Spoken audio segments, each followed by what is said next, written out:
Assalamualaikum warahmatullahi wabarakatuh.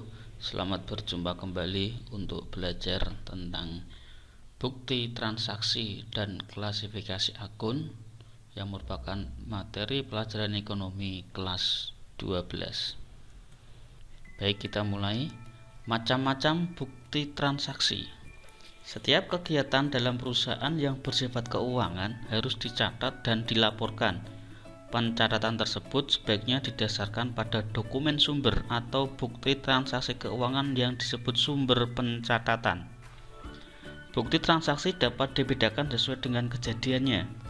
Transaksi yang terjadi di perusahaan terdiri dari transaksi internal, dan transaksi yang terjadi dengan pihak luar perusahaan adalah transaksi eksternal. Kedua transaksi ini secara otomatis dapat mengubah posisi aset, liabilitas, dan ekuitas pada perusahaan. Perubahan ini yang akan mempengaruhi keseimbangan dalam persamaan dasar akuntansi. Dokumen sumber yang merupakan bukti pencatatan dapat dibedakan menjadi dua sebagai berikut. 1. Bukti pencatatan intern atau transaksi internal adalah bukti pencatatan yang dibuat perusahaan untuk kepentingan perusahaan sendiri dan tidak berhubungan dengan pihak luar perusahaan, dan biasanya berbentuk memo. Misalnya, penyusutan aset tetap, pemakaian bahan baku, pemakaian perlengkapan. 2. Bukti pencatatan ekstern atau transaksi eksternal adalah bukti pencatatan yang terjadi antara perusahaan dengan pihak di luar perusahaan. Misalnya, faktur, nota, kwitansi. Baik, mari kita buka satu persatu agar lebih paham. Yang pertama, memo atau memorial. Ini merupakan bukti transaksi intern, adalah bukti yang dibuat oleh pimpinan perusahaan atau pihak yang diberi wewenang untuk bagian akuntansi atau urusan akuntansi. Ini dibuat oleh pimpinan dari PT Hadian kepada bagian pembukuan tentang penyusutan peralatan tiwa tetap. Selanjutnya, bukti yang berikutnya adalah bukti eksternal. Yang pertama, kwitansi adalah tanda bukti pembayaran yang dibuat dan ditandatangani oleh pihak penerima uang. Pada jumlah tertentu, kwitansi harus dilampiri materi sesuai dengan peraturan yang berlaku. Ini misalkan ada transaksi pembelian. Ini yang memberikan uang adalah Bapak Tri Helmi Joko, yang menerima adalah yang bertanda tangan di sini, yaitu Tangerang Ambulance Service. Kita lanjutkan. Sekarang cek atau cekwe. Ini termasuk bukti transaksi ekstern. Adalah perintah yang diterima dari pihak lain sebagai alat untuk melakukan pembayaran melalui bank. Dalam suatu transaksi pembelian atau penjualan tidak harus menggunakan uang cash. Ini bisa menggunakan cek sebagai pengganti uang cash, di mana cek ini diberikan oleh pembeli kepada penjual. Selanjutnya, penjual yang telah menerima cek ini akan mencairkan uang berdasarkan cek yang sudah diberikan oleh pembeli. Selanjutnya adalah nota. Nota atau nota kontan adalah bukti penjualan atau pembelian tunai. Ini bisa kita lihat dalam contohnya. Ini adalah nota yang dibuat oleh penjual, yaitu PT Tio Jaya. Ini tandanya ada bagian penjualan. Menjual apa saja? Ada kertas HVS 70 gram, ada refill tinta komputer, dan sebagainya. Untuk nota pembelian, ini sering kita lihat contohnya. Kalau kita membeli sesuatu, kita diberi bukti, itu adalah nota pembelian. Selanjutnya adalah faktur, termasuk bukti ekstern. Adalah bukti transaksi untuk pembelian dan penjualan secara kredit yang dibuat pihak penjual kepada pihak pembeli. Pembeli akan menerima faktur asli sebagai bukti pencatatannya, sedangkan penjual akan menerima faktur tembusan sebagai bukti pencatatannya. Berarti di sini adalah PT Sample Data Zahir adalah sebagai penjual. Berikutnya adalah nota debit, termasuk bukti transaksi ekstern. Nota yang berisikan dokumen transaksi sebagai permintaan pengurangan harga kepada pihak penjual atau bukti yang berisi informasi yang menyatakan tentang pengiriman kembali barang yang tidak sesuai dengan pesanan atau rusak.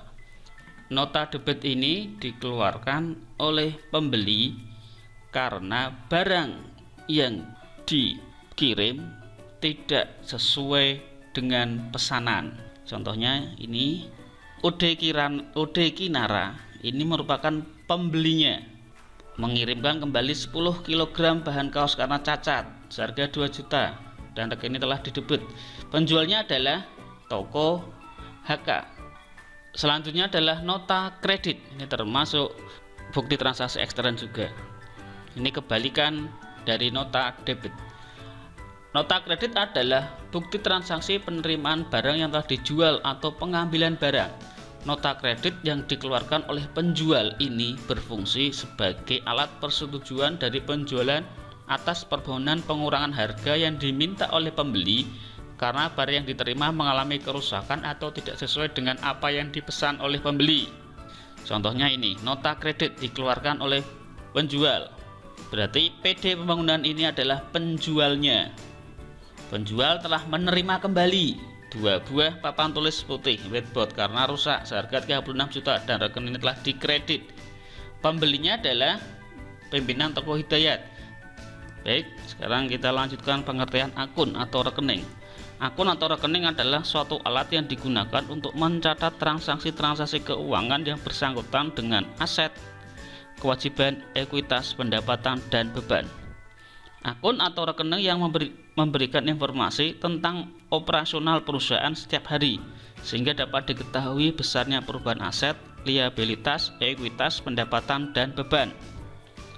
Jumlah akun yang perlu diadakan dalam pembukuan suatu perusahaan tergantung pada kebutuhan perusahaan tersebut sehingga satu perusahaan dengan perusahaan lain bisa berbeda. Kumpulan akun yang digunakan suatu perusahaan disebut dengan buku besar atau ledger. Sedangkan klasifikasi akun atau rekening terdiri dari akun real dan akun nominal. Akun real adalah akun yang pada akhir periode dilaporkan dalam laporan posisi keuangan atau neraca.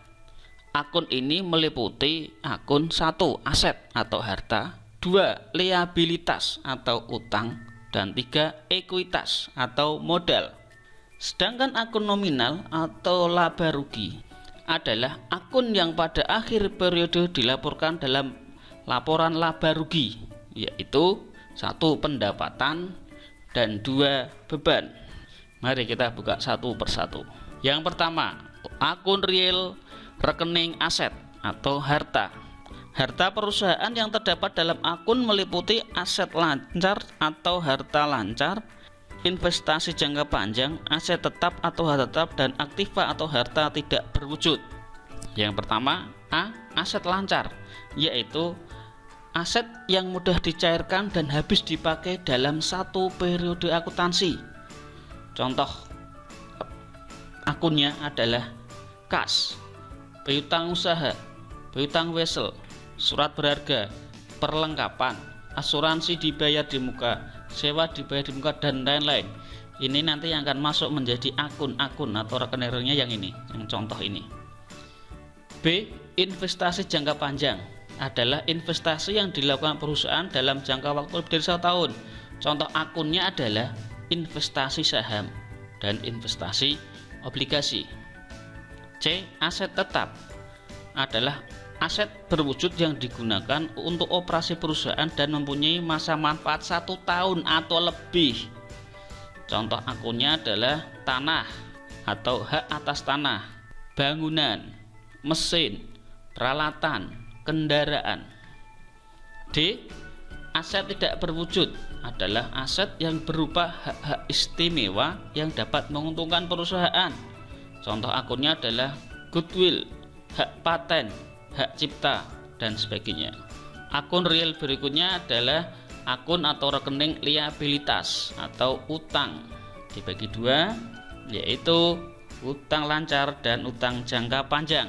Yang pertama, A. Liabilitas lancar adalah liabilitas yang harus dilunasi dalam jangka waktu kurang dari 1 tahun. Contoh akunnya adalah utang usaha, utang wesel, utang gaji, pendapatan diterima di muka, beban yang terutang. B. Liabilitas jangka panjang adalah liabilitas kepada pihak lain atau kreditur yang harus dilunasi dalam jangka waktu lebih dari 1 tahun. Nanti akunnya adalah utang obligasi, utang hipotek, utang bank, KIK, KMKP. Nomor 3 adalah rekening ekuitas atau modal, adalah bagian hak pemilik terhadap kekayaan perusahaan, yaitu selisih antara aset dikurangi dengan liabilitas. Berikutnya, akun yang kedua adalah akun nominal atau akun laba rugi. Adalah akun yang pada akhir periode dilaporkan dalam laporan laba rugi, meliputi akun 1. Pendapatan atau penghasilan, adalah hasil bruto yang diterima perusahaan dalam melakukan operasionalnya, terdiri dari 1. Pendapatan usaha. Ya, akunnya adalah pendapatan jasa, penjualan barang dagangan. Berikutnya adalah pendapatan di luar usaha, yaitu akunnya adalah pendapatan bunga, pendapatan dari laba, penjualan aset tetap. Nomor 2, beban, adalah biaya-biaya yang dikeluarkan perusahaan dan yang harus diakui selama usaha untuk memulih pendapatan, terdiri dari beban usaha, yaitu akunnya adalah beban gaji, beban sewa, beban listrik, dan sebagainya. 2. Beban di luar usaha, akunnya nanti adalah beban bunga, rugi penjualan aset, dan sebagainya. Baik, itu adalah klasifikasi akun, yaitu akun real dan akun nominal. Baik, sekarang kita belajar tentang kode akun atau rekening. Pemberian nomor kode akun dalam pencatatan transaksi keuangan sangat diperlukan. Kegunaannya adalah 1. Menyediakan identifikasi ringkas. 2. Mempermudah pencairan rekening yang diinginkan. 3. Mempermudah pencatatan dan penyimpanan data. 4. Mempermudah untuk melakukan proses selanjutnya. Penyusunan nomor kode akun harus disesuaikan dengan kebutuhan unit usaha atau perusahaan yang bersangkutan. Pemberian nomor kode akun dalam suatu perusahaan dapat dilakukan dengan 4 cara, yaitu 1. Sistem numerial, 2. Sistem desimal, 3. Sistem mnemonik, 4. Sistem kombinasi huruf dan angka. Mari kita buka satu persatu. Kode akun yang pertama adalah sistem nomerial, yaitu sistem pemberian nomor kode akun dengan menggunakan angka. Kita lihat klasifikasi akunnya aset atau harta, kode akunnya nanti dari mulai angka 100 sampai 199. Liabilitas dari 200 sampai 299. Ekuitas atau modal mulai dari 300 sampai 399. Pendapatan mulai dari 400 sampai 499. Beban dari 500 sampai 599. Contohnya, kas termasuk kelompok harta, kodenya adalah 101. 102 piutang dagang, 103 piutang wesel, 104 perlengkapan, 121 peralatan, 122 akumulasi penyusutan peralatan, dan begitu seterusnya. Kode akun yang berikutnya yang nomor 2 adalah sistem desimal. Adalah pemberian kode akun dengan menggunakan dasar angka 10 digit, yaitu angka 0 sampai dengan 9. Contohnya 121 titik untuk akun gedung, 121 titik 1 titik untuk akun akumulasi penyusutan gedung, 122 titik untuk akun inventaris, 122 titik 1 titik untuk akun akumulasi penyusutan inventaris. Kode akun yang berikutnya adalah yang nomor 3, sistem mnemonik, adalah pemberian kode dengan menggunakan huruf.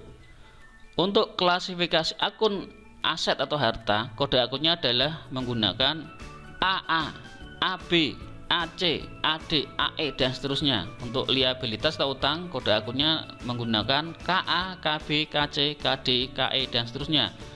Untuk klasifikasi akun ekuitas atau modal menggunakan kode akun MA, MB, MC, MD, ME, dan seterusnya.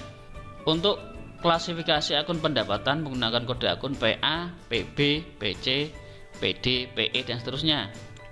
Untuk klasifikasi akun beban menggunakan kode akun BA, BB, BC, BD, BE, dan seterusnya. Kode akun yang terakhir adalah nomor 4 dengan sistem kombinasi huruf dan angka. Pada sistem ini, setiap akun diberi kode dengan menggunakan huruf dan angka. Sebagai berikut, yaitu klasifikasi akun aset atau harta menggunakan kode akun A1, A2, A3, A4, A5, dan seterusnya. Liabilitas atau utang menggunakan kode K1, K2, K3, K4, K5, dan seterusnya. Ekuitas atau modal menggunakan kode akun M1, M2, M3, M4, M5, dan seterusnya. Pendapatan menggunakan kode akun P1, P2, P3, P4, P5, dan seterusnya. Klasifikasi akun beban menggunakan kode B1, B2, B3, P4, P5, dan seterusnya. Demikian pembelajaran pada kesempatan kali ini. Terima kasih atas perhatiannya. Saya akhiri. Assalamualaikum warahmatullahi wabarakatuh.